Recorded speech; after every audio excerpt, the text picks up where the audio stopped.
Hello, everyone. Welcome, and thank you all for taking the time today to attend our training on best research practices with newcomers. I will introduce our speakers for today. My name is Caroline Dilts. I work as the program manager for refugee-related research at the research program on children in adversity at the Boston College School of Social Work. I have over 7 years of clinical social work experience working in home and community settings for children and families with a specialization in holistic and trauma-informed care. My current work focuses on strengthening resettled Afghan families through the Family Strengthening Intervention for Refugees, or FSIR, an evidence-based mental health program. I'm delighted to introduce our other speakers today. First, we have Mr. Farhad Sharifi, who is a recent Afghan evacuee. He is a social worker and serves as a cultural expert and research associate at the Research Program on Children in Adversity, or the RPCA, at Boston College, also focusing much of his work on the Family Strengthening Intervention for Refugees. Previously, he was working with internally displaced populations in Afghanistan with Jesuit Refugee Services. And finally, we also have Rochelle Frounfelker on today. She is an assistant professor in the College of Health at Lehigh University. She's a social epidemiologist who uses mixed methods to investigate the life course impact of social and environmental adversities on psychiatric disorders among war-affected populations. She implements new or adapted evidence-based interventions to reduce negative mental health outcomes, and she assesses the effectiveness of interventions in clinical and community settings. She has her MSW and MPH from Columbia University and her SCD from Harvard Chan School of Public Health. And with that, we can dive into the learning objectives for today's webinar. So first of all, what we'll hope to learn by the end of this session, and that you'll be able to do, is to explain consent and confidentiality protocols that protect research participant safety while respecting different backgrounds and ethical research standards. Identify signs of suicide risk, intimate partner violence, and other crises when conducting research with refugee and newcomer communities. Apply trauma-informed strategies and techniques for working across cultures to assess and respond to research participant distress and high-risk situations. And finally, we will describe 3 strategies for effectively sharing research findings with newcomer communities and enhancing services and policies based on those findings. So I will kick us off today with section 1, an introduction to research with newcomers. In this section, we'll introduce the subject by describing some basic research ethics and the importance of following ethical procedures when, developing or conducting a research project with newcomer participants in order to foster a respectful and trustworthy research environment. So we will kick off with a Slido today. We'd like to hear from all of you. So to do this, we'll use Slido throughout today's webinar. You can join today's Slido session in 2 ways. You can either join by scanning the QR code here on the screen, or you can go to slido.com and put in the code 3748163. It looks like all of you have kind of already figured this out. So our question today to start out was just, how familiar do you feel like you are with ethical research standards? So somewhat familiar, fairly familiar, not familiar at all, or very familiar. It looks like most of you are somewhat familiar, which is good to hear. And we're excited to teach you a little more about some of these research ethical standards today, so that you will definitely feel very familiar by the end of this webinar. I think we can dive right in. So firstly, we want to just go over some key ethical principles. So the National Institute of Health, or NIH, which we will reference a few times during this presentation, identifies 7 key ethical principles to follow when conducting research. And why is this important? Because maintaining high ethical standards in research is vital for supporting the integrity of the research project, for protecting research participants, and to foster a positive and educational research environment. So firstly, we have social and clinical value. which is the justification for asking people to participate in research with its inherent risks and demands. It lies in the expectation that the answers that we find will either deepen our scientific understanding of health, or it can translate into tangible improvements in disease prevention, treatment, or care. So does the project have social and clinical value? Does the project have scientific validity? So a well-designed study is essential for obtaining meaningful answers to big questions. This requires an answerable question of valid and feasible methods to find that answer, and adherence to accepted principles and reliable practices. Flawed research is unethical due to its wasteful use of resources and the unwarranted risks it poses to participants. Next, we have fair subject selection. The scientific aims of a study should be the fundamental criterion for participant recruitment, ensuring equitable selection rather than relying on vulnerability, privilege, or other unrelated attributes. Those who undertake the risks of research should have a reasonable expectation of sharing in its potential benefits. Excluding particular participant groups like women or children from research participation requires a robust scientific justification or evidence of specific elevated risk. So, is there a favorable risk-benefit ratio? So clinical research inherently involves some level of uncertainty regarding the extent of risks and benefits. So these risks can range from minor to severe and may be temporary or lasting. They can manifest physically, psychologically, economically, or socially. We will talk about this in our next section a little more. And therefore, every effort must be made to reduce risks and inconvenience for research participants while enhancing the potential benefits, ultimately ensuring that the benefits justify or outweigh the potential risks. So it's important to have independent review as well, to minimize conflicts of interest and ensure ethical approval before a study begins. An independent review panel should examine the proposal and address key questions. Are the researchers unbiased? Are the participants adequately protected? Is the study ethically sound? Is the benefit to risk ratio acceptable? This panel also provides ongoing monitoring during the study, and this can be called your institution, the Institutional Review Board, or IRB, which we might reference during this presentation as well. So, and importantly, which we will get into a little further and dive into deeper, is informed consent. So prospective participants should independently decide whether to join or remain in a research study. This requires informed consent, where individuals are accurately informed about the study's purpose, methods, risks, benefits, and alternatives. They also helps to understand this information and its personal relevance, and they can voluntarily make their decision about participation during this process.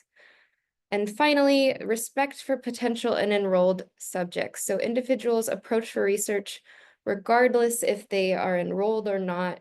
Those participating in or after a study, they deserve to be treated with respect. So this involves protecting their privacy and confidential information, respecting their right to withdraw at any time without penalty if the research no longer aligns with their interests, keeping them updated on any new information that could alter their understanding of the study's risks and benefits, monitoring their well-being, ensuring appropriate care and study withdrawal if they experience adverse events or changes in health, and then informing them on research findings, making sure the research just doesn't end there for them.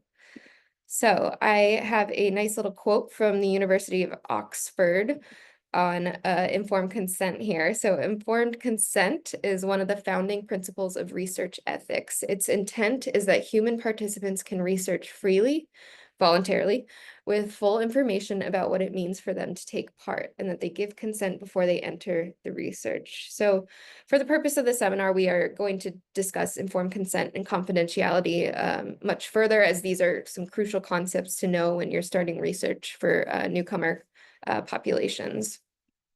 So, in the history of informed consent, the history of informed consent in medicine and research is closely linked to the broader development of ethical practices and legal standards that prioritize autonomy. So unethical medical experiments like the Tuskegee study of untreated syphilis in the Negro male and the Nazi human experiments during World War II show how important this concept is for anyone engaging as a participant in research, as the informed consent process was not executed appropriately, if at all, in those projects. So we'll talk a little more about what kind of components come into a valid informed consent. So firstly, there needs to be this disclosure of information. So as I mentioned earlier, that includes the risks, the benefits, what is the purpose of the study? Are there alternatives? Contact information. We'll go into that a little more too in a bit. And I think at the end of this slideshow, we actually have a resource on with a informed consent template that you can also work with.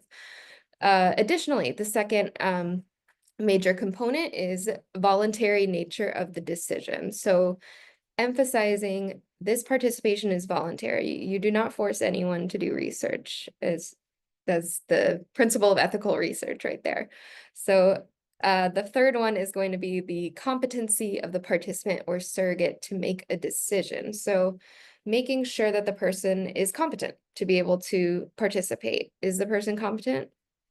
Figuring that out.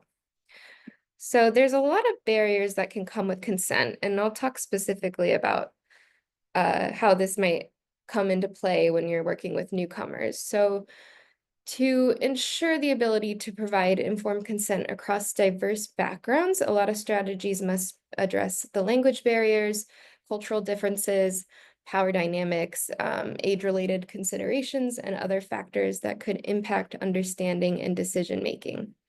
So this includes using accessible language, ensuring cultural sensitivity, and considering power dynamics that may influence a person's ability to freely consent. So language accessibility, let's get into that a little more. So using clear and simple jargon, hiring interpreters, offering visual aids if helpful, especially for those who maybe are not literate. And then with working across cultures, we want to develop appropriate ways to disclose the information from the informed consent. We want to respect local norms, consider cultural beliefs related to topics like health, and consult community leaders, especially as you are developing this consent and developing this research project, is consulting with the community on what would work best. So power dynamics. So recognizing and addressing power imbalances is important. So be aware of how power dynamics can influence the consent process and ensure that individuals feel comfortable and empowered to make decisions. Make sure that the individuals are fully aware of your role as a researcher to avoid any miscommunications. Make sure they know why you're there, what this is, as sometimes people might not misunderstand what the opportunity is that they are signing up for. So of course, being very clear there. Providing sufficient time for reflection, make sure that people can have ample time to consider all of this information that you provided them, and that they can ask you any questions before they decide if they want to participate in the research or not.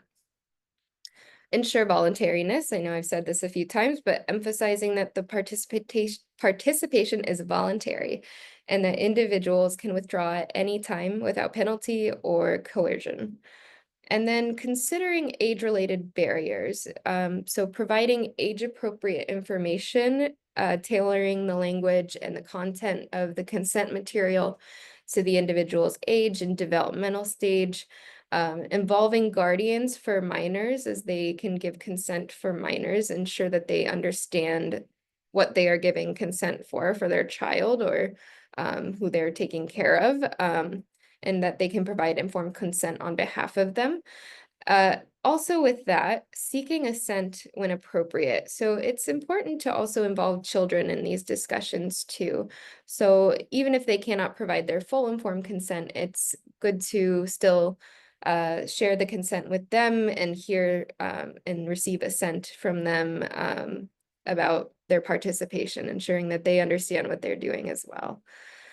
And then respecting the autonomy of older adults. So acknowledging that older adults might have varying cognitive abilities and preferences for involvement in decision making. So something to keep in mind as well as a barrier. So key sections to actually physically include in your consent form. So US federal research regulations require a thorough and detailed explanation of the study and its potential risks. So when developing a consent form, here are the key sections that you should be including. Once again, there is a sample one at the end of this presentation, so you'll be able to get a template for this as well if you're needing assistance. So first of all, there needs to be an introduction, which explains the purpose of the study, and it explains, again, voluntary participation. Study procedures, so a description of the procedures, what is going to happen. We're going to ask you 5 questions, and then we will go in here and take a test or, that kind of thing. So, and also talking about the duration, because that's important too, to let people know this is going to take about 30 minutes, or we have, this many questions to get through, that kind of thing. So also we want to talk about risks and discomfort. So if there are any foreseeable risks and how we can help with that risk management, and what benefits are there, what potential benefits. And sometimes these might not be direct benefits for the participants, but it could, be a benefit for the community as a whole. So making sure to list that and remind participants of this. And then, of course, very important is confidentiality. So making sure that participants know that their information is safe with you, that the data is protected. Compensation and incentives, if applicable. So if you are providing like a gift card or $20 or some kind of incentive, make sure that that's clear in the consent as well. And then contacts. So contact information is is very important here, because if there's something that goes wrong, or if the participant wants more information, they need to be able to contact whoever is, the running the study. And then essentially, if there is like an IRB or a review board involved, there should be contact information for them as well in case of any ethical, violations or anything. So also, of course, a voluntary participation statement. So knowing that they have the right to withdraw, they voluntarily participate and they say, yes, you check that off.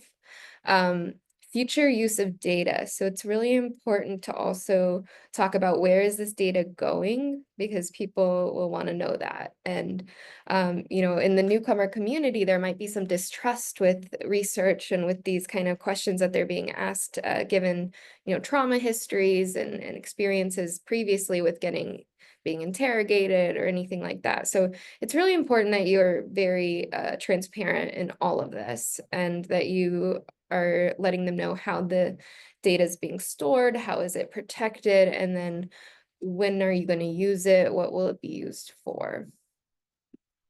So we will talk more about confidentiality, as this is a very important concept. Confidentiality can be defined as agreements with persons about what may be done with their data. So confidentiality in research would be defined that way. So in layman's terms, making sure that no one other than the researcher knows who participated in the study, or what what information they provided for the study. So in terms of NIH recommendations, de-identification, applying appropriate, unless participants explicitly consent to sharing identifiable data, the data should generally be shared only in a de-identified format. So what does that mean? That means assigning maybe a number or a letter to, or a code to each participant, so that you don't see their name or any identifying information that way. So establishing scientific data sharing and use agreements. It's really good to have clear agreements when sharing research data, especially through online collections. So these agreements, they set rules so everyone knows how to share and use information correctly. And it's really important that when the data can only be accessed with permission, as it helps everyone understand that what they're supposed to do and what they're expected when using people's information. So even if the data doesn't have names attached, we should still think about these agreements to make sure it's used responsibly. and that people's privacy is protected. And also to understand and communicate legal protections against disclosure and misuse. So what does that mean?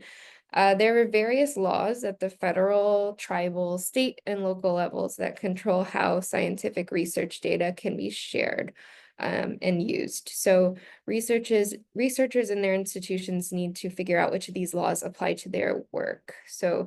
And it's particularly important for researchers and institutions to understand the institution's certificates of confidentiality, like NIH, because these offer legal protection for the privacy of research participants. And we will talk a little more about community-based participatory research. So community-based participatory research, the reason we want to discuss this today is because it is a great approach for newcomers. Or what we call CBPR.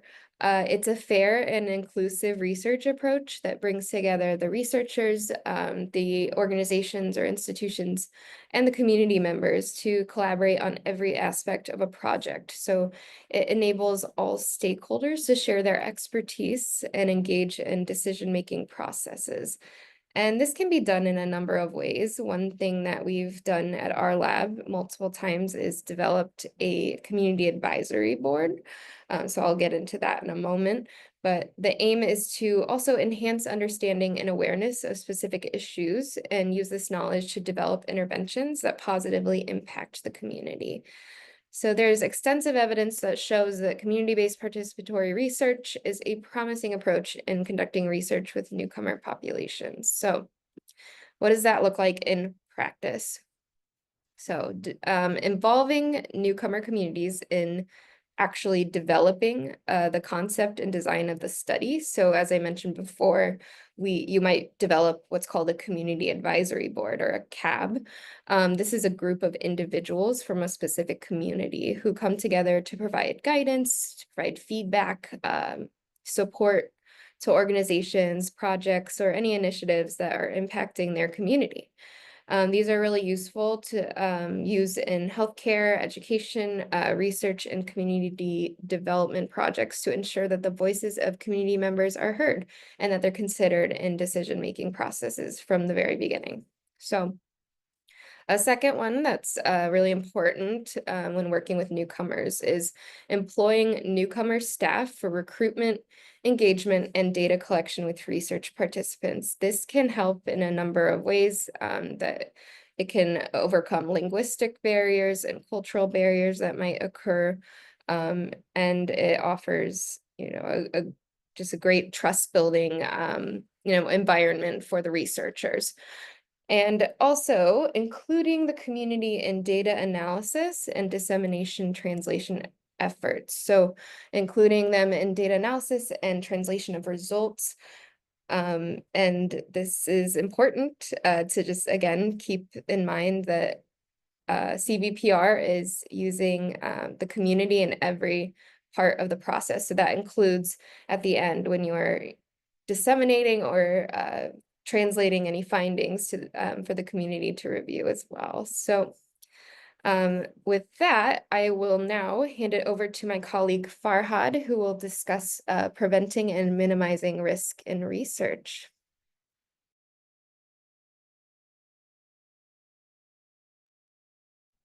Thank you, Caroline. Yeah, in this section, I will mainly talk about the risk in research, and some categories of research and some examples. But before I start, could you all please scan the QR code again to respond to this question?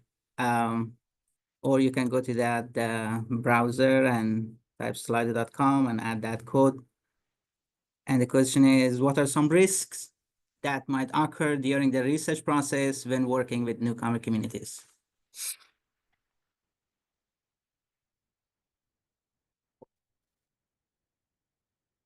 We will spend few minutes, not minutes, a little time.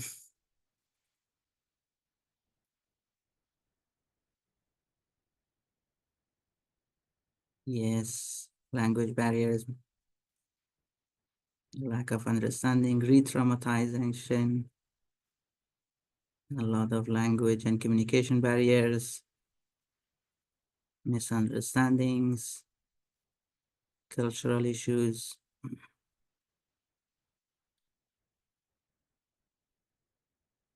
fears,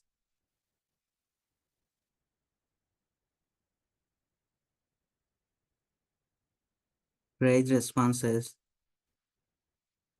misinformation. Thank you for all the great responses. And similarly, let's talk a little bit of what do we mean by risk and how to prevent some of that. So whether we are working as a researcher or a research assistant, many of us can be in that role. We have a ethical obligation to identify, minimize, and disclose any potential risk or discomfort that participants might experience during the study. So this disclosure and some of these risks might explicitly be part of the consent process and what we call consent forms, as Caroline was talking about. For example, and if relevant to your research, we better communicate to the potential participants that they might become distressed when recounting traumatic experiences. And as a principle, we need to have a plan in place to connect participants with mental health support services if distress occurs during the interview.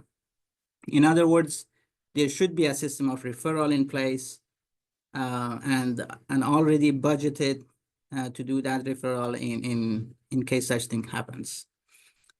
The next important point is the fact that we need to communicate any risk that could potentially occur during the research to the participants. And of course, those risks must be disclosed in the informed consent. Because if you don't talk about the risks, it is not an informed consent, it's just a paper form. As an example, we need you need to tell explicitly to the participant that some of these questions that I ask might bring up difficult memories or feelings. This is a risk of participating in this study. However, if this happens, you need to explain it to the participant that if something happens that you are sad, we can help you get to a professional that you can talk about all these memories if you want to. And another very important piece of information that need to be disclosed during the consent process is the fact that we are mandated reporters in cases of risk of harm. What it means is that you need to tell to the participants that if you or your child, for example, tells me that someone is hurting them or the child is hurting herself or himself, or they are planning to hurt someone else, in such cases, I am a mandated reporter to talk to my supervisor. Obviously, the supervisors, they have a risk of harm protocols to follow up and so that everyone are safe. This piece of information is very important to disclose in your consent process, and it is a participant's right also to understand all this. And the next point is the fact that in any scientific research, the potential benefits should outweigh the risk. I think Caroline a little bit touched upon this. So any research that potentially has psychological distress, social repercussions, or breach of confidentiality should also have benefits, which should outweigh the risk. For example, as I think Caroline said, the research findings could potentially lead to improvements in the healthcare services that benefit the general public or a certain community or a group of people in the future. Okay, next slide. I'm going to talk about types of risks. As we can see here, a category of potential risks associated with any research. There could be physical risks, including physical discomfort, pain, injury, illness, etc. There could be psychological risk with negative affective states, such as anxiety, depression, and trauma-related reactions. Next, there are social risks that might affect relationships. For example, if a research is asking questions from a child about how they are doing at the school, and potentially his parents didn't know what the child issues are at his school, this could lead maybe to a strain in their relationship if things are not managed properly. Other social risk examples are embarrassment, loss of respect, labeling participants in a way that will have negative consequences. And similarly, there could be economic risk if the research leads to damage to employability based on participation and if their sensitive data are breached. Another risk is the loss of confidentiality, meaning there could be breaches in data storage and data security. If the research data containing personal or sensitive information is not stored that securely, it could be accessed by unauthorized individuals, or even we might have a breach of confidentiality during data collection. For example, if the conversation during the interview, there's a conversation for the interview of the interview process of the research, and then someone overhears. So it is also important to consider the legal risk. For example, if the research procedures in a way that it is so that participants will be liable for a violation of law, especially if a participant reveals that they have or they will engage in an illegal act.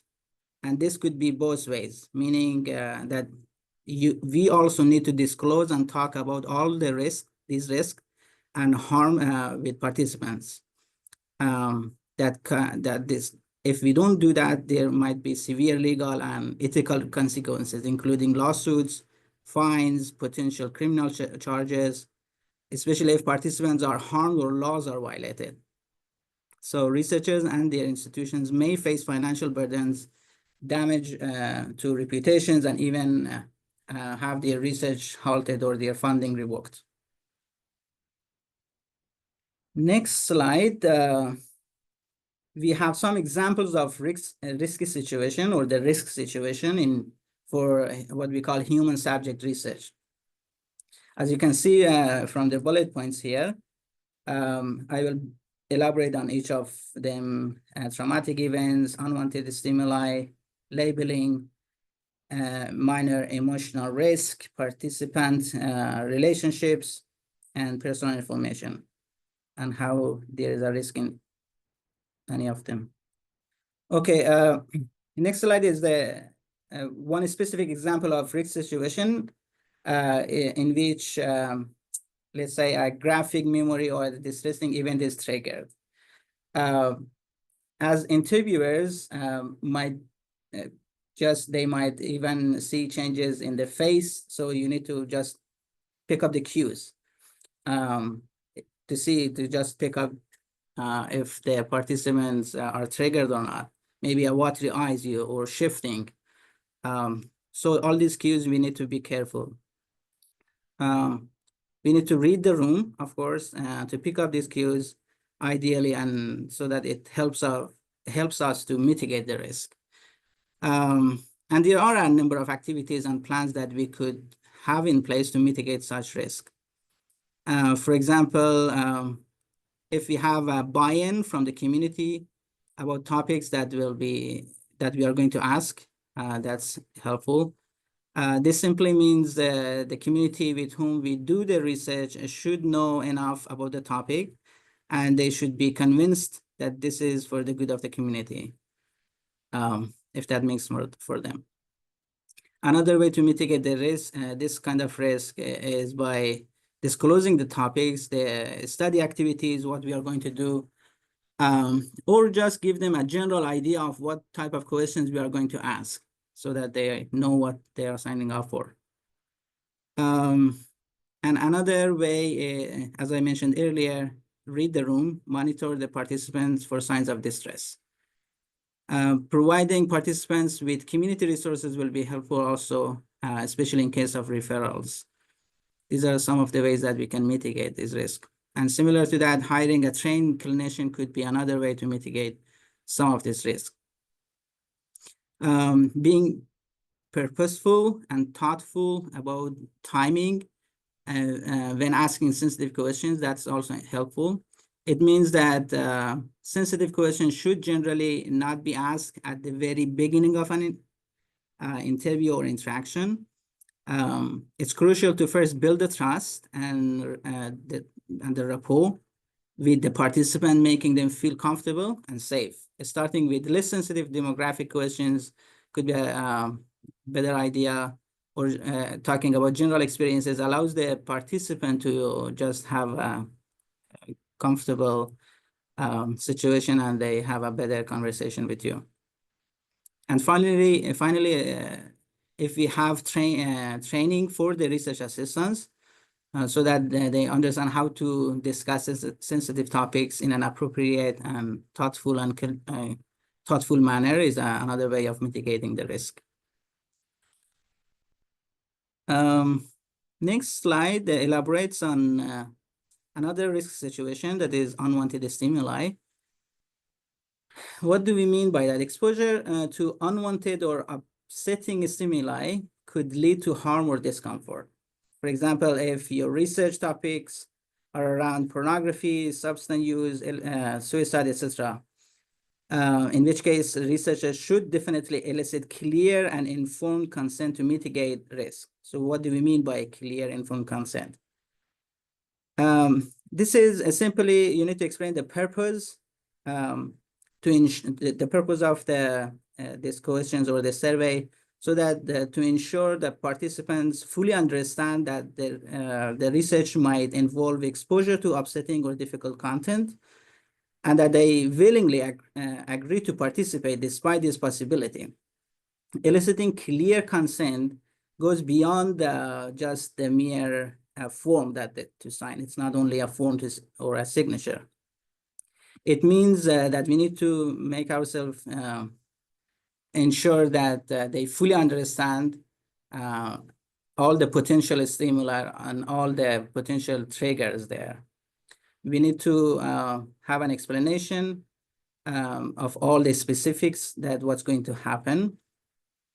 And they should have enough information so that they freely participate. Having clear consent also means ensuring voluntary agreement. So making yourself absolutely sure that the participant feels no pressure or coercion to consent, and they willingly want to be part of this research.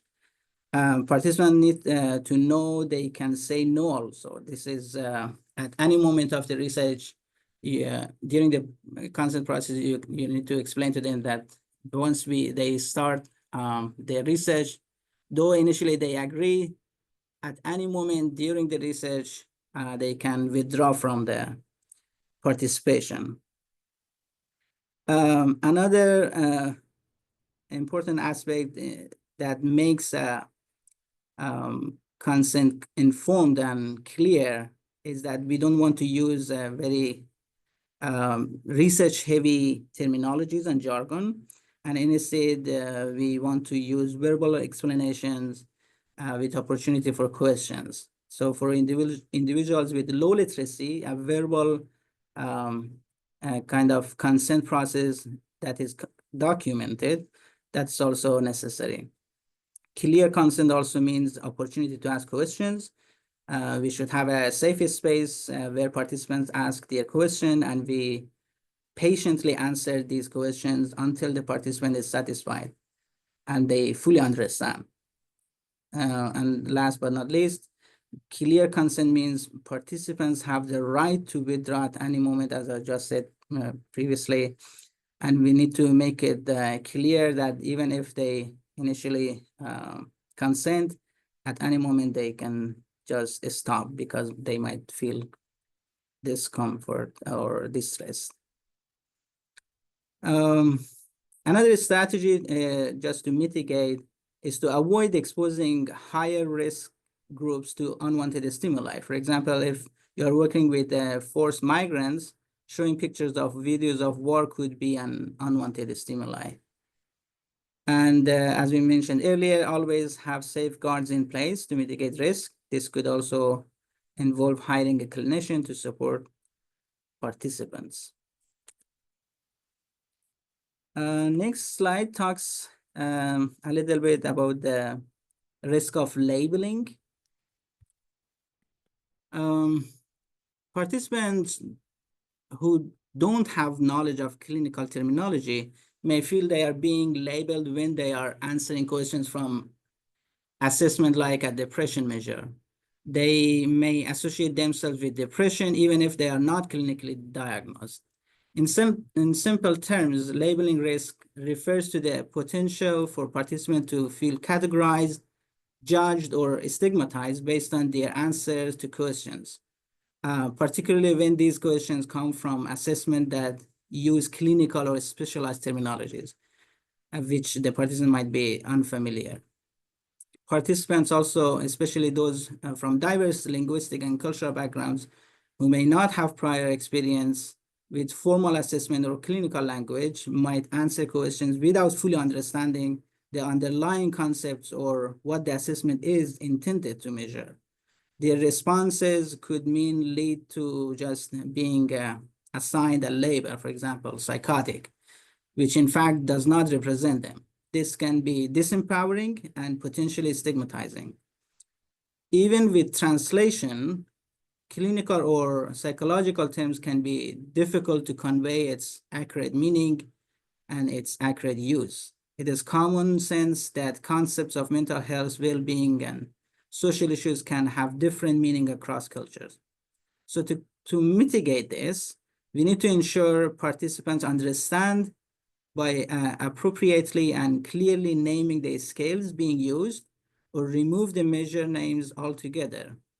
What it means that we need to be transparent with participants and explain the surveys or the measure's purpose and what this measure is, it means in simple terms. We need to explain that in accessible language. And for example, instead of saying we are going to administer a CST scale, so we better say, I would like to ask you some questions about how you have been feeling lately, about your mood and energy levels. This set of questions help us understand common experiences with sadness or worry. So if you explain like this, the focus is on explanation and the content and the purpose of why we are having this session. Next slide talks about the minor emotional risks, which simply means mental fatigue, sometimes embarrassment, discomfort, or frustration. One strategy to mitigate such risk could be shortening the duration of the survey. If your survey, for example, takes 3 hours, which I heard about, maybe it's a good idea to look into possibility to make it 1 hour or so. And if your research design allows, or even if you could ask the questions within breaks. There were examples of surveys that research assistants did 1 hour of the survey because it was too long, and then they had to come back another day based on the availability of the family or the participant timing. Similar to other risks, we need to also disclose this information also to the participants in the consent form. I guess a little bit we discussed about this. And the next slide, we talk a little bit about the risk of straining participant relationship. In research, there is the risk of causing a strain on relationships, for example, causing a fight between a couple when they are each asked about their household spending habits together. This reminds us about the setting of the interview session also, which is important. Maybe it is a good idea to keep privacy and confidentiality measure even between closer relationship like parents-child or like between the couples. In our experience, in our research lab, we try to interview participants separately in private spaces where they feel comfortable rather than together. Again, to mitigate this, we need to disclose this potential risk in the informed consent that there is this potential risk of straining relationship. If I can elaborate a little bit about these two terms, I guess it is a little heavy, researchy heavy. We need to differentiate between whether the relationship distress is study-induced or unintentionally researcher-induced, which simply means that it is the researcher's responsibility to monitor for signs of relationship strain among participants and do carefully consider the cause. What does a study-induced means? It means if there's tension between the couple or between the parent and child um, is a direct result of the research activity or no. Unintentional researcher-induced means if something the researcher did that inadvertently caused the problem. This could be a miscommunication, a failure to maintain confidentiality, a lack of cultural sensitivity that led to misunderstanding or offense between the participant outside the formal research session. And the last slide that I'll be talking about risks is regarding the risk of personal information being breached. In some research, we might collect personal information, maybe in more than some, I guess. There's a marginal risk of this data being breached. And to mitigate that, of course, we better clarify and talk about how we are going to safeguard personal data and what is our policy, what is our mandates, all that we can explain to them that we do our best to keep your data secure, but there is a margin and risk that their data might be breached, and they have the right to know that. And next, I'm going to read a case scenario followed by some question. So as you can see, this case, a researcher is conducting a survey with resettled Afghans to learn more about mental health challenges in their community. The researcher meets with a 40-year-old mother named Zahra, who arrived in the US shortly after the evacuation in 2021. Zahra came with two of her children, and her husband remains in Afghanistan. The researcher begins the survey by asking questions about war-related experiences, such as if the participant has experienced the death of a family member, being beaten, or the destruction of their house. Zahra becomes visibly uncomfortable, looking down and shifting in her seat as she responds. Finally, Zahra speaks up. I was told the questions were going to be about life in the US. I'm not comfortable with these questions and want to end the interview early. Zahra leaves the interview distressed and dissatisfied. So consider this scenario, and I think you are familiar how to scan the QR code or join this browser with the code to answer this question based on the scenario. What could the researcher have done before the interview to mitigate Zahra's distress? You remember some of the points we discussed.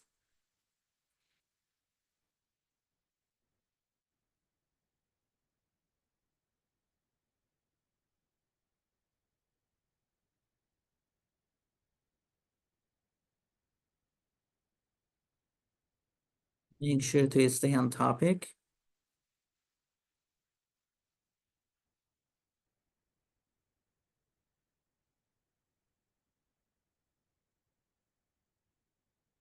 Be clear about the procedure, exactly.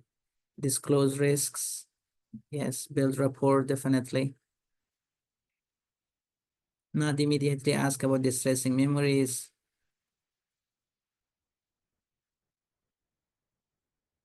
Be transparent about the kind of questions they will be asked. Remember that some of the research, they do not allow the exact question to be discussed before the interview session starts, but you can just give them a general idea of what you are going to talk about. But that's good. That was a good response. Yes, clearly explain what the process was and why you're asking. If yes, if we can be willing to answer, yeah, if they can be willing to answer these questions, learn about Zara's background. Thank you. Okay, we can go to the next question. What could the researcher have done during the interview to mitigate the Zara's distress?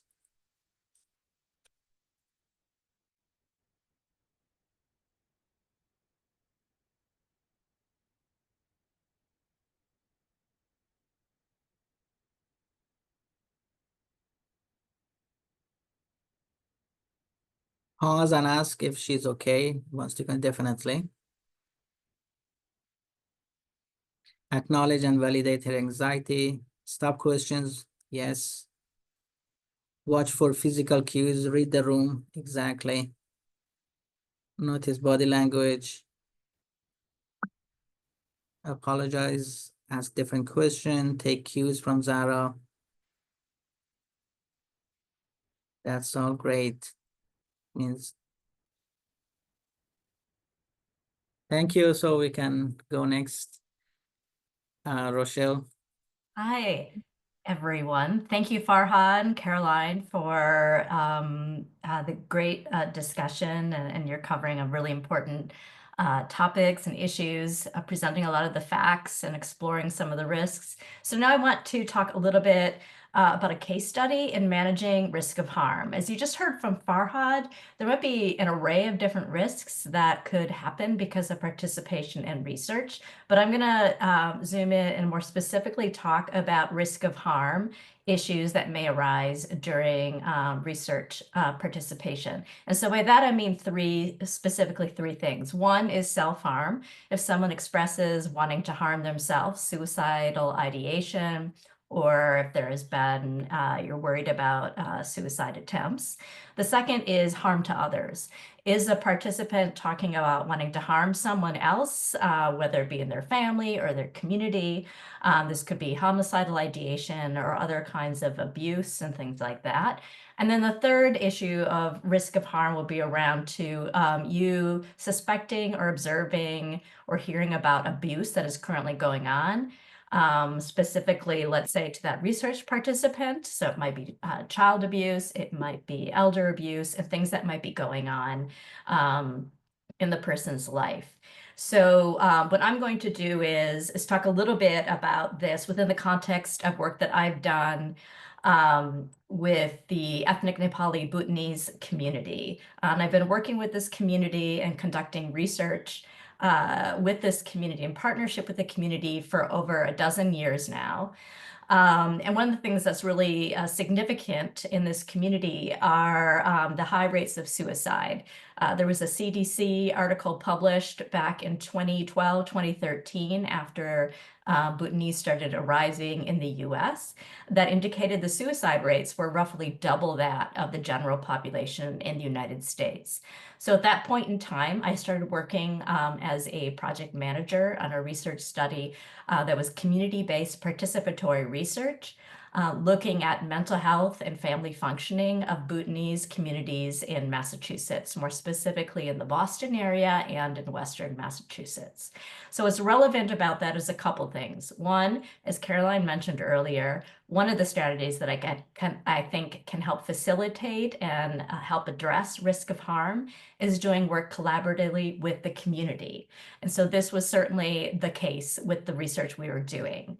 By CBPR, then, I mean more specifically, we had research assistants and program leaders that were from the community itself. And we also had a community advisory board, okay?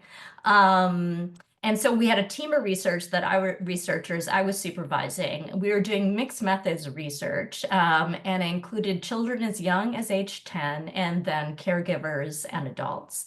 And since then, I've gone on to work with older adults in the community. So this is significant in a couple ways. One, we are doing both qualitative interviews and quantitative surveys, right? So the way risks may be identified might be a little different, whether you're doing interviews with someone or in a focus group versus completing a survey, right? And then the other thing that's significant here is that we were working both with children and youth and adults.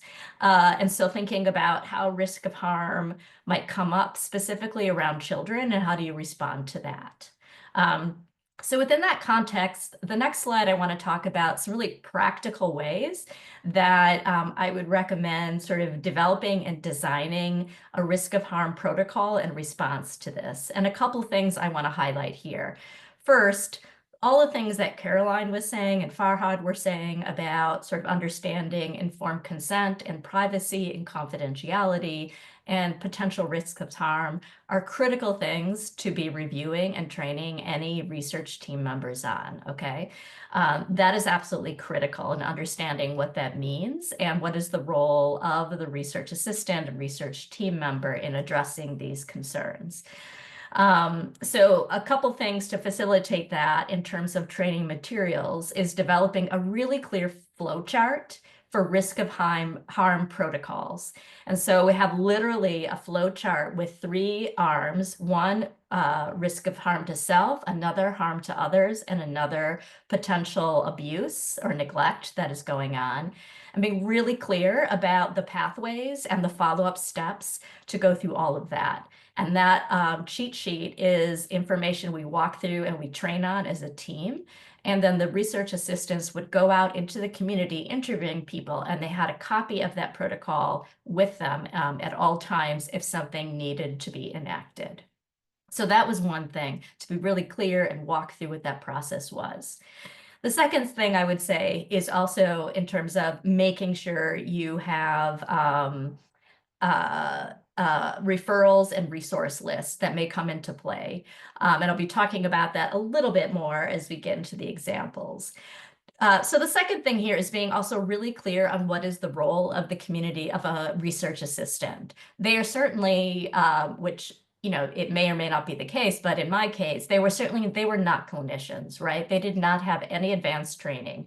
So we're absolutely clear with them and that their responsibilities were not related to needing to do in-depth assessment and response.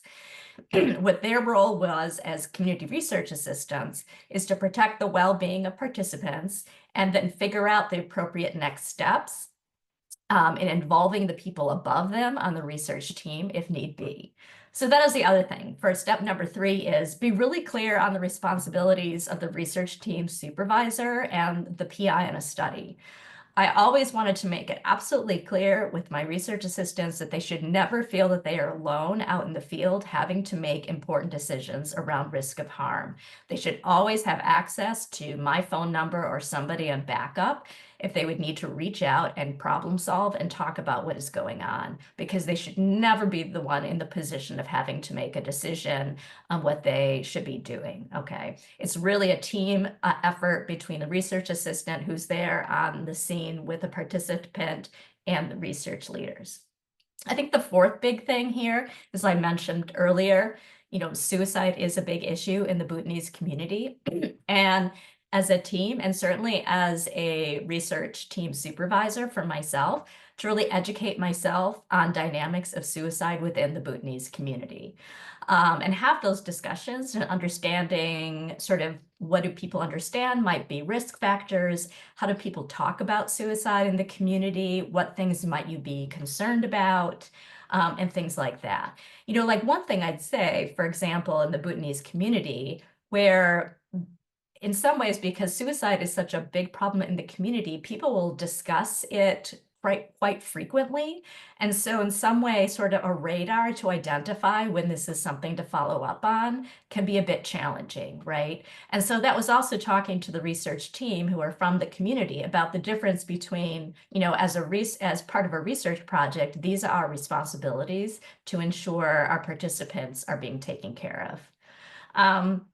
Certainly then, and number 5 is maintaining that good communication in the field. Like I said, I would always make sure our research team members going out and doing interviews in people's homes or in the community in any location had contact with me, or if I was not going to be available and I knew they were going out and doing interviews, having somebody else that could be backup for them to talk to and call if something goes on. And finally, I'd say it's really important to have a debriefing in research team meetings if something does happen. I think this is important as sort of any kind of response and processing among the team. It's certainly not a therapy session, but discussing what happened, how did we respond, what is any follow-up, if we know of any follow-up from what happened after this risk was identified in the field. And making sure that everybody feels like they have discussed what happened and figuring out also, are there things that we could change to be better prepared in the future, right? This is always a work in process, and we can always be learning and developing better strategies and moving forward and improving identifying risk of harm. So in the next slide, what I want to do is sort of with framing this and what we had in terms of the team that I was working with, the teams I currently work with in terms of their training and in terms of our preparation, walking through some examples of disclosures around suicidal ideation that we had when I was working with the Bhutanese community. So the first instance is that of a child disclosure. And the context of this was a qualitative interview that a research assistant was doing with a 10-year-old. And during this interview, the 10-year-old disclosed that they had written a suicide note in school and had turned this suicide note in along with an assignment to a teacher, their teacher in the class. So this is something that came out in the interview. I did not get contacted at that point in time by the research assistant. They did contact me after the interview and told me about it and were asking me what we need to do to follow up, right? And what I would say is I do believe that the parent, of course, because there should be parental consent to this, was told about this as well. And so the RA was wondering what would be the best, is this follow-up enough or what else should we do? And I said, well, I think I would like to meet with the parent, whether or not they want to have the child be there, but it's more about making sure, was this risk, did the school respond? Did the teacher respond? Was there any concerted effort on the part of the school? Where was this currently at? And is there someone else that we should refer these individuals to? So I met with the research assistant who had done this interview and the parent and myself. We met at a community organization, and I just asked questions about what had happened. Was she aware? Was there follow-up from the school? And she had told me that, yes, there was follow-up in the school and that it was being addressed. Okay. So I think that's a straightforward, pretty clear example, just making sure sort of you've closed any communication loops between parents and schools and other people that are interacting with youth. The second example I can provide is from adolescent disclosure during an interview. And in this case, it was pretty complicated given the overall home environment was really under great distress. And the adolescent had reported during an interview to the research assistant about feeling like killing themselves.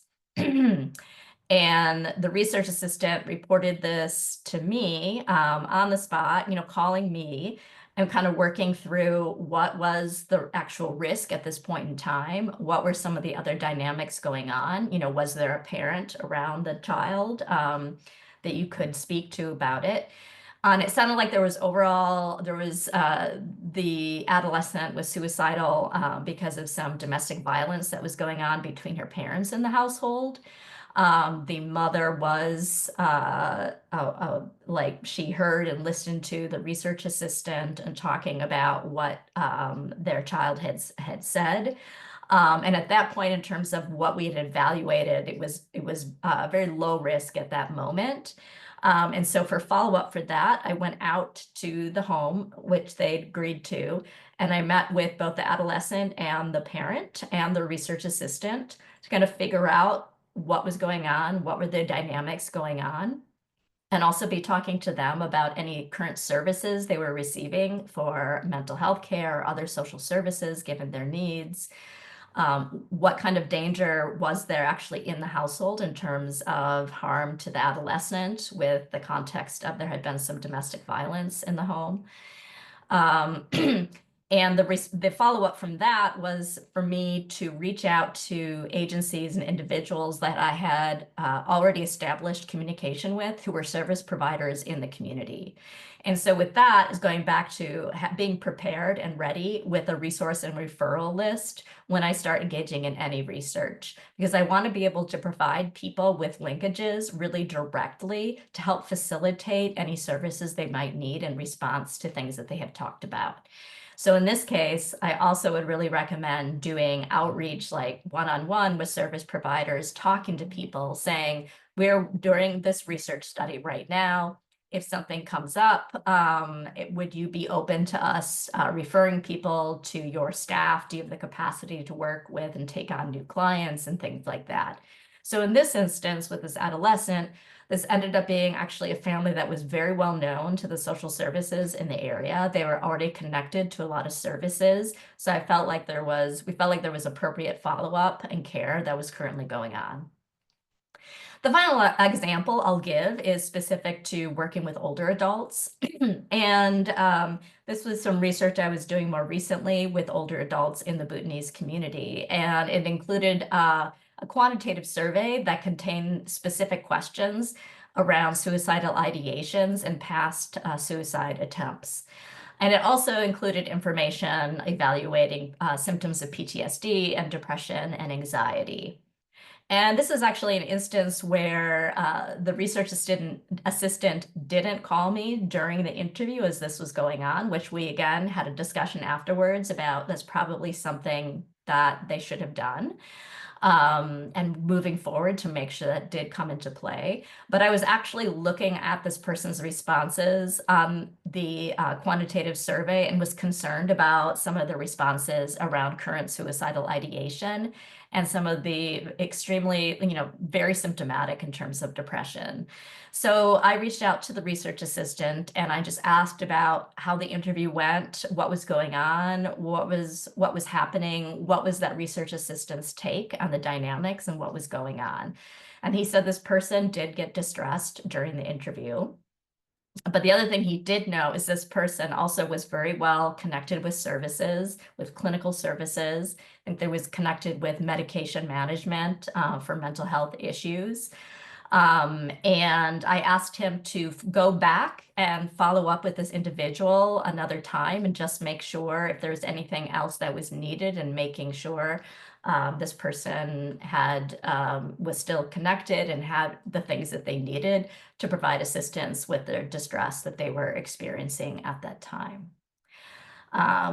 So those are sort of three basic examples. And so next, I'm curious and really interested to hear from you. Oh, I guess okay. I'm moving on. All right. So now my final thing I want to talk about is actually something I love to do is thinking about how do we share our research with the communities that we're working about. And I'm really passionate about this and doing CBPR work to make sure our research has a life beyond a publication and to be able to share that. So when I talk about research dissemination on the next slide, I'm really talking about how sharing findings with the community. And this can be, what are the specific details of the research we did? What were the outcomes? And sharing these findings as a way to empower individuals and the communities with knowledge, inform them about issues that might be affecting their lives. And it helps to promote trust and collaboration in initiatives moving forward. So with the next slide, about focusing on how do we share findings with the community. So first off, a lot of times when I'm writing grant proposals, I'll already be talking to community members about potential ways we could disseminate our findings, which I might actually include in my grant proposal, right? So many times I'm, of course, talking about publications, but I want to talk about what would be meaningful in terms of these findings with both short, medium, and long term, right? And then thinking about, are there existing forums within this community that we can integrate these findings into current work they're doing, into other community events and things like that? What are would be a natural fit of our findings? And then finally, I think, and whether or not you're doing CVPR work or not, I think it's imperative to make sure that all the different stakeholders that have been involved in the research and individuals from a community are involved and have a chance to participate in these dissemination efforts, right? And that's about acknowledging people's contributions. And that's also about our researchers being experts in their own lives, right? Our community members. So what are different ways that you can disseminate and different kinds of dissemination projects? So on the next slide, we have a couple of different examples. Yes. So the first off, I'd say we talk about publications, right? And in academia, this is like a really clear-cut priority.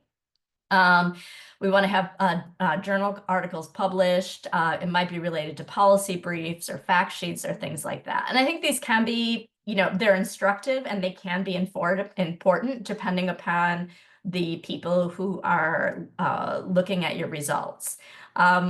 I think in my experience overall, this should never be the endpoint for community work, nor is it very impressive to community members, understandably so, if they really want to be action oriented. So another way, though, that you can disseminate is with looking at funding applications. I mean, I look at all of the work that I do with communities, and I'm thinking about, even if it's not me, with my next research proposal with them, what is data that they can get from this research that they could use to inform and apply for additional funding, right? Like if we identified this need in this research, how can that be integrated as you're securing more funding for services, for example, or you want to get money to add additional staff, right? And it's perfect to sort of frame and provide support for your argument about things that might be needed that are different from what you've done in the past and have been funded in the past. Another strategy, another type of dissemination is around presentations. And I think these can be actually really creative and fun. Well, I think about presentations in terms of, academic or like public health conferences or professional conferences. I also look at, are there conferences and presentations for the community?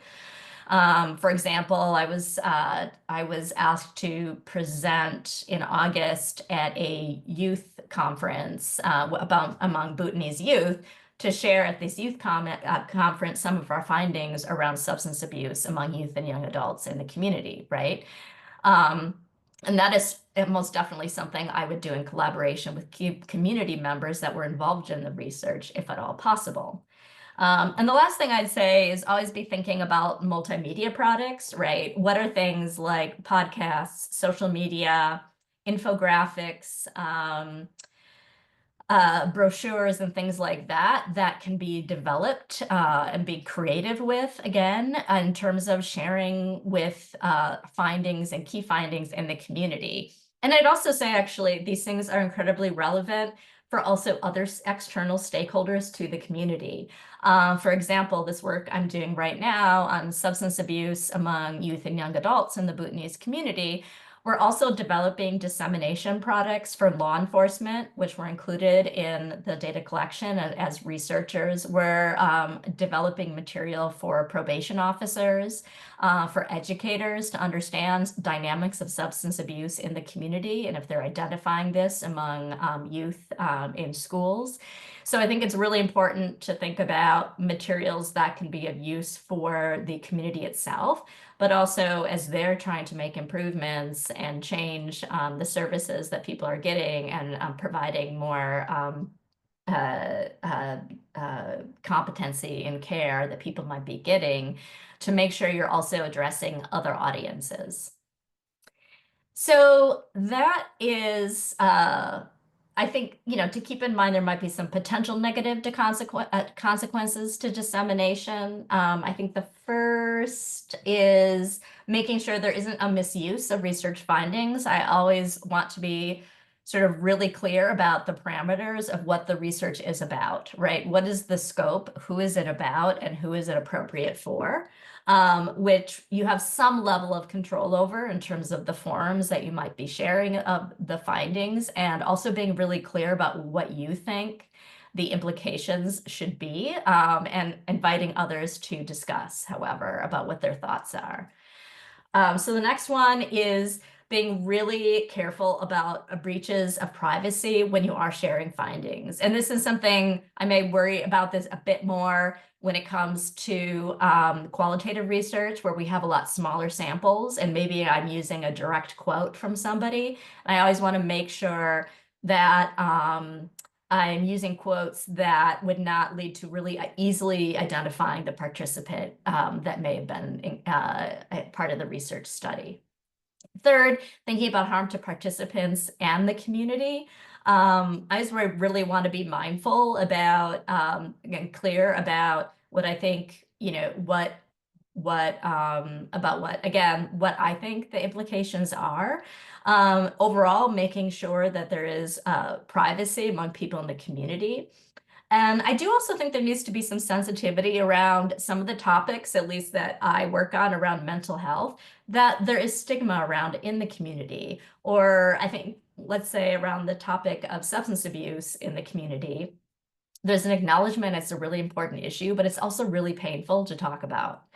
And really challenging. So to make sure that you're sharing findings in a sensitive way that people can absorb and identify maybe potential action steps for.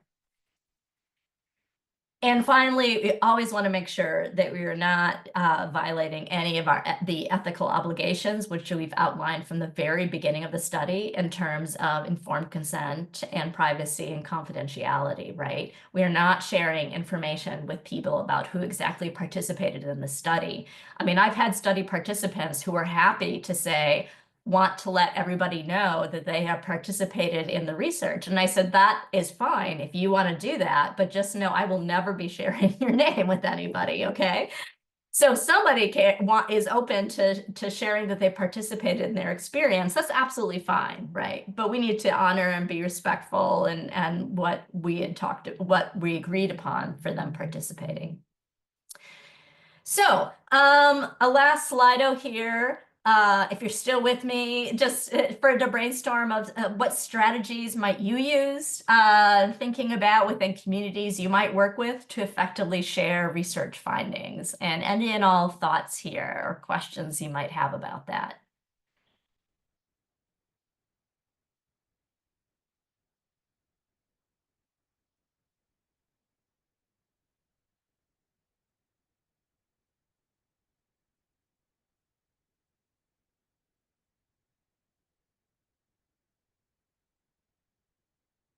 Yep. Posters. Yes.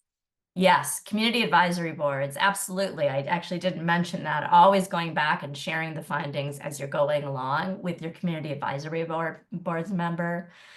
Social media is fantastic. Like, my work with the Bhutanese community, they have a really strong presence in community organizations and social media, like Instagram and Facebook, things like that. Yep, that's really great. And it can have like snippets of findings to engage people with and share what is going on. Yeah. Yes, I love going to community events. I love going to community celebrations. And we'll always say, can we set up something there to talk about their research and what our findings are, and to hear from people in the community and make them aware of the work that we're doing and get their feedbacks and thoughts. All right. So, and now I'm going to hand it back over to Caroline if you want to facilitate any questions that you might have about anything about our presentation. Yeah, thank you, Rochelle. Love listening to your stories of being in the field. So thank you all, though, for listening to our presentation so far. We'll take this time to answer any questions from the audience about what we discussed today. So please continue to put questions in the Q&A on your Zoom screen. It looks like we don't have any right now, and we'll try to answer as many as we can. However, we did ask this before putting on the webinar if anyone had any questions, and we did receive a couple of good ones from you all that I can go through today briefly. So one that I liked was someone asked about what are the best practices in working with translators when conducting research, like if you're doing qualitative interviews, that kind of thing. So Rochelle or Farhad, do you have any thoughts on best practices with translators? Yeah, I can a couple of thoughts to that, and then I'll go. Farhad, I'm sure, has a lot of good ideas. I would say if you are working with a translator, I think in research they should be trained in research ethics and required ethics trainings, just like everybody else, because they are a member of the research team. And the same rules and be training for them around confidentiality and privacy and things like that. I think when it comes to, we certainly, you don't want somebody who's a translator that knows the person as a family member, a friend, and things like that, because you want to have somebody, again, that can help ensure the privacy and confidentiality of the things they're going to be sharing. I'd also say it's really important when training translators on doing research to talk about the importance of being really precise and accurate in terms of the questions that we're asking of participants, because it's absolutely critical to be getting sort of the same data across participants in response to the same question as much as possible. So there's not room for a lot of improvisation, right? I would say also then in terms of translating live translation of a participant's responses, I think, certainly on quantitative surveys, that might be a bit easier, right? If you're telling them out loud what their options are. I'd say in terms of qualitative interviews or focus groups, it's again asking and talking with the translator about being as conceptually accurate as possible in their response. In order for us to fully get and capture exactly what that person was telling us. There might be a feeling on the part of a translator of maybe wanting to protect a participant, or they said this, but I shouldn't say that out loud. And we really, again, want to honor the time of our participants and what they want to disclose, and to keep it as accurate as possible. And Farhad, if you have other thoughts. No, I think you pretty much covered it all. However, in case some of the measures are being translated, I think there's this WHO kind of best practice of translation of measures and within research translation, that is back and forth translation from the original language to the target, and then back translate to just see if in the meantime the concepts are not changed dramatically. Sometimes during our work, we had to explain a little bit details or more explanation to provide context why after a text or a question is translated, just to make it more culturally relevant and understandable for the RAs to explain. Or sometimes the RAs will, or the research translators would explain a little bit, but as you said, not change it in a dramatic way. Yeah, that's what I could say. Thank you. And thank you, Luis, for that correction, that for oral communication, they are called interpreters and translation is writing. So thank you for that quick correction for us. I have one more question maybe that we can probably try to fit in here. I liked this one a lot because I feel like there might be a few of you out there who do direct service. So how can I set boundaries with clients between direct service provision and research participation? Yeah, I would say this and a couple things. I think it goes back to the very beginning and making sure and ensuring that participants understand what research is, right? And that it is different from the services that a person would be getting. And I don't think this is always an easy thing to explain or to understand. But that's really critical because that can set the tone for understanding what these boundaries are. Like, maybe, I have a clinical background, but in this instance, in our interaction, this is about, qualitative interview, right? And so that is outside of any services you're going to be getting. So that is one thing. And I think to continually sort of making sure you're emphasizing that in your interactions with individuals. Another thing I'd say is I think if there around instances, let's say, of risk of harm, I think it can be quite common, and honestly, not just with that, of participants wanting to follow up with a research team member because they liked meeting with them and had good conversation. Maybe they're from the community and they're asking them for help with other things, right? And I think then I'd say it's important to have training on the part of the research team for them to have more clarity about what their role is and their role isn't. And one other thing I'd say about that is, though, being really mindful and acknowledging that if I'm working with individuals on a research team who are a member of the community, in addition to being a research assistant, and sometimes they are also wearing another hat of being some kind of a community leader, that delineating these things can be very complex. And I think in those cases, my advice is to sit down and be working with a team to talk through what is happening, to talk through what they feel would be an appropriate response, what they would be comfortable with, what we'd be comfortable with as a research team member, and to figure out and chart a path forward. Those are a couple thoughts there. Great, thank you so much. So yeah, as we wrap up today, we just want to review the learning objectives. So you should be able to explain consent and confidentiality protocols that protect research participant safety while respecting different backgrounds and ethical research standards, identifying signs of suicide risk, IPV, and other crises when conducting research with refugee and newcomer communities, apply trauma-informed strategies and techniques for working across cultures to assess and respond to research participant distress and high-risk situations, and then describe 3 strategies for effectively sharing research findings with newcomer communities and enhancing services based on those findings. So thank you all for listening to us today. We have a survey that before we share our recommended resources, we just would like you to help us help you. It's really important to help improve future trainings. Our survey is only 3 questions long, takes 30 seconds to complete. So if you could just take 30 seconds out of your day right now to complete this survey, and then we can learn what we need to do better, what works well, and how we can improve our trainings in the future.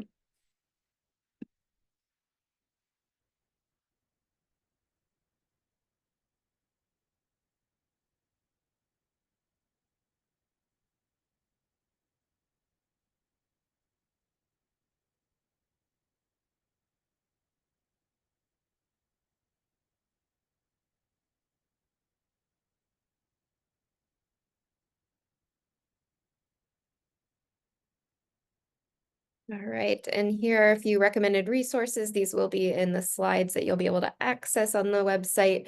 If you wanted to take a look at any of these related to what we discussed today. We also have our references in this slide deck as well, where we got our information from. All right, so for more training and technical assistance, please stay connected with Switchboard. On behalf of Switchboard and all of us here presenting, we want to thank you so much for learning with us, and we hope to see you again soon.